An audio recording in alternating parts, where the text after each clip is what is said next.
For those of you who have never been to Tokyo, the city is bustling and busy up until midnight. Once midnight hits, the train system shuts down, so if you're on the train at 11:59 and it's about to turn midnight, the train will go to the next stop on its track, and then everyone has to get off. You spend many nights in Tokyo planning how late you can stay out and still get home without having to walk 3 to 4 stops distance.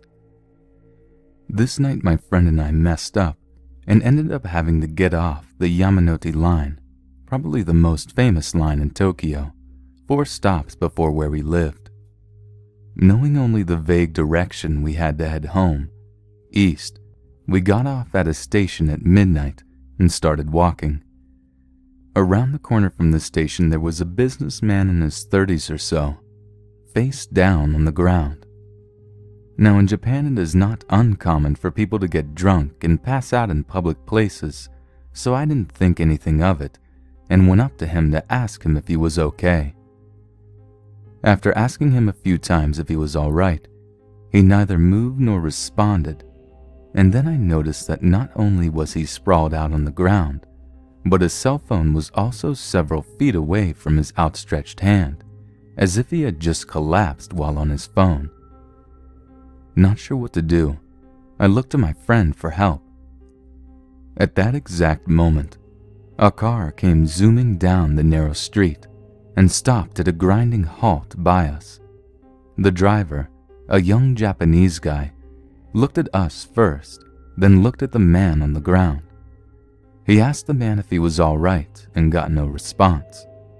Then the situation hit him, and he saw me and my friend, 2 foreigners, standing over what could have been a dead man on the ground.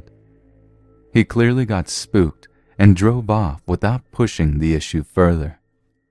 Based on how strange the situation was, and how impossible it would be to explain even in English and not look like we had hurt or killed the guy, my friend and I decided to get out of there as quickly as possible, and we took off, following the tracks as best we could to get home ASAP.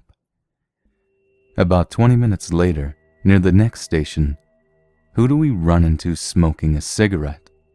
The guy who had pulled up in the car next to us. He seemed visibly still shaken.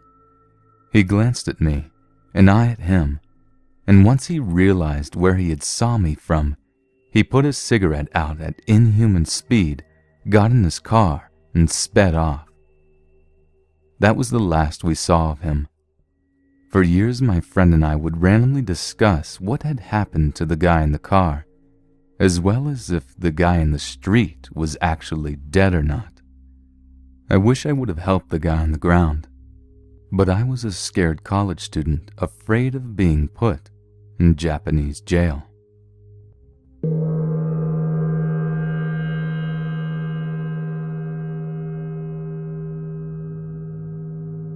To start off, I had just finished my junior year in high school, and my Japanese language class was taking a trip to Japan to learn more about the language and culture. A friend of mine, and now girlfriend, who was unable to take Japanese that year asked to come along, and was allowed to by our teacher. The trip was 13 days, and covered a lot of ground in Japan. This friend, who we'll call Sarah, has a history of horrible headaches and migraines, but neither surfaced during our trip, except for one. We were in Kyoto, about to watch a performance of various types of Japanese theater, and had showed up a bit early. While we were in line to buy our tickets, Sarah started looking a bit distressed, and I asked her what was wrong. One of her headaches was coming on, and I had no clue what to do. I only knew it was going to get horrible. In an attempt to relieve her pain, I offered to take her to buy some coffee. Caffeine helps headaches. The great thing about Japan is that there are vending machines everywhere, and more often than not, they'll have hot and cold coffee cans in them. So I'm walking her down to the main street in the Gion district, looking left and right down alleys for one of these vending machines. After a few minutes, I see one in a shady-looking alleyway. As we get to the vending machine, I start pulling enough yen out of my pocket and have enough for 3 drinks. I was relatively hot, so I ended up buying a Coke for myself and 2 coffees for her, the other just in case it happens again. As she's picking up the cans from the vending area, I notice a man out of the corner of my eye, roughly 25 feet down. He gets up from the wall he was leaning on and starts making his way down towards us. Naturally, I shrug it off and assume he is going in one of the buildings in the alley. We start walking back to the theater house by means of the alleys because they were much quieter and Sarah was having a horrible headache by the time we got to the machine.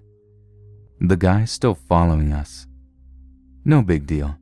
I'm sure he's got a house up here, I thought. I hadn't looked back for a while, and when I did, the guy was about 10 feet away from us. That's when I was able to get a good look at him before turning away. Black dress shirt, dark blue jeans, kind of a generic but unfriendly face, and his eyes were trained on Sarah. At this point, I got every shade of red alert going off in my head, but I have absolutely no clue what I would do should I have to intervene. I'm still holding my can of Coke in my hand, and that's about the only weapon I've got besides a knife in my backpack. So, I start to shake it pretty hard just in case. Should I have to use it then, it'll spray all over the guy's face and give us just enough time to hightail it back to the main road, where she wouldn't be in any danger. As I'm shaking the can, the guy advances closer and closer, and finally puts his hand on her shoulder. I flip the fuck out and point the can at the guy's face and open it in a manner of seconds, expecting it to shoot a stream of steady carbonated danger in the guy's face. Nope.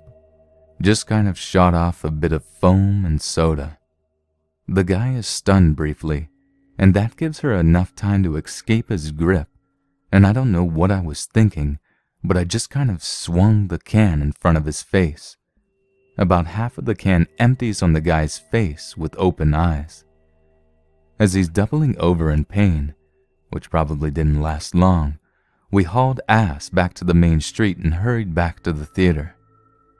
Now, I have no clue what the guy's intentions were, but I'm just glad I was able to keep her out of danger.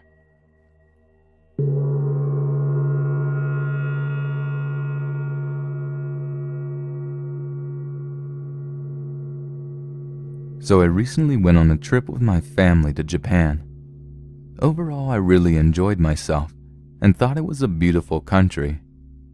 But one thing happened to me that kind of puts me off.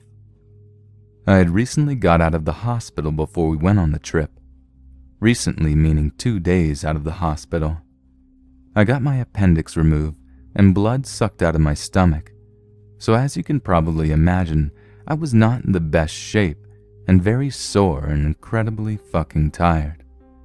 My family had decided that they would go out and explore a temple, but I decided to stay back in the hotel because I was in too much pain and needed a rest. About 2-ish hours after my family had left, I decided I was hungry. Seeing a 7-Eleven out my hotel window, I decided to go and get something to eat because it wasn't too much of a walk and there was no room service or anything. So I set off on my small journey to get some food. After buying some kebab things and a strange cake, I went to the small seating area to sit and eat because I was too tired to walk back yet. It was just me and an older Japanese man sitting behind me. I felt someone touching my hair. I turned around. He started trying to tell me how beautiful my hair was, but his English was terrible, so I just smiled and said thank you. This was not uncommon, as I have strawberry blonde hair, and a lot of people in Japan seem to be fascinated with it. People always come up and touched it.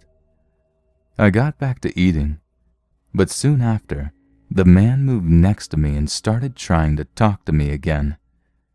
To be completely honest, I sort of felt obliged to try and communicate because he seemed so cute and old and innocent.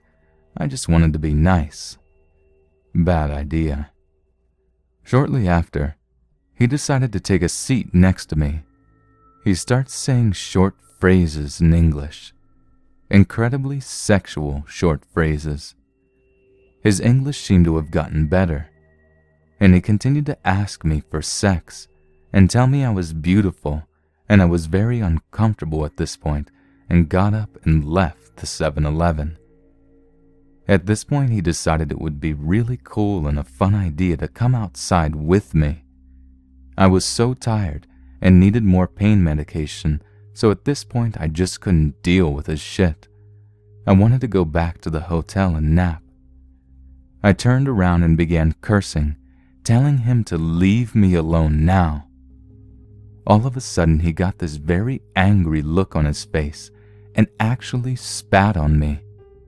I was so furious at this point that I turned around, ignored the pain in my stomach, and walked home so angrily I probably looked like a cartoon character.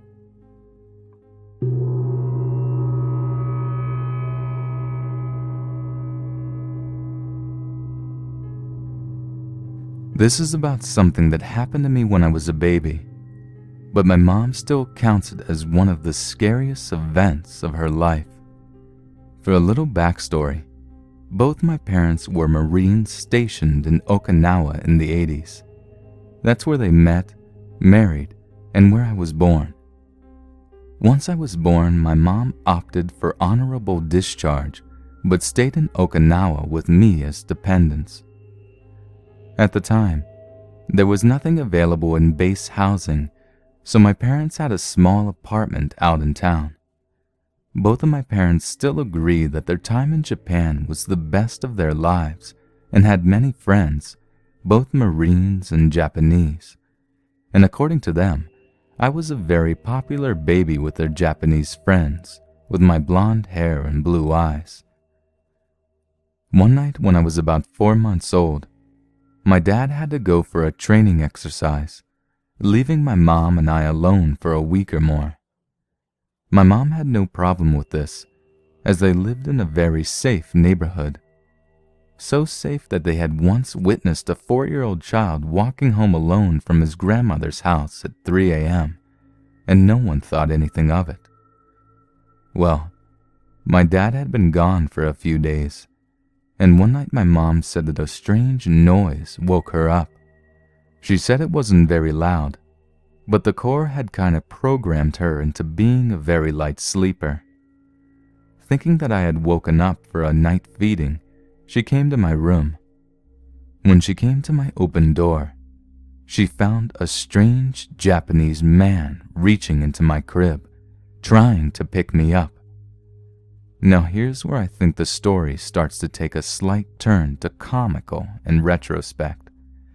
According to my dad, the weather in Japan was extremely hot and extremely humid, even in the middle of night. So my mom had the habit of sleeping naked to avoid overheating.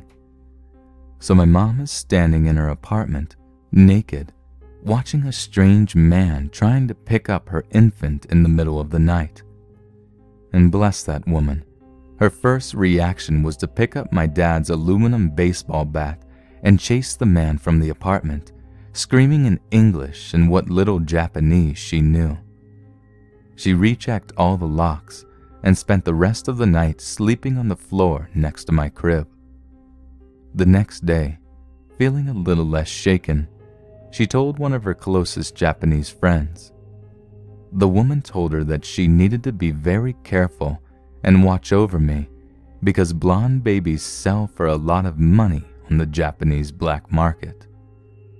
After that, my mom insisted that my crib be moved back into my parents' room, and they continued to live in the same apartment without incident until a family emergency forced my mom to come back stateside.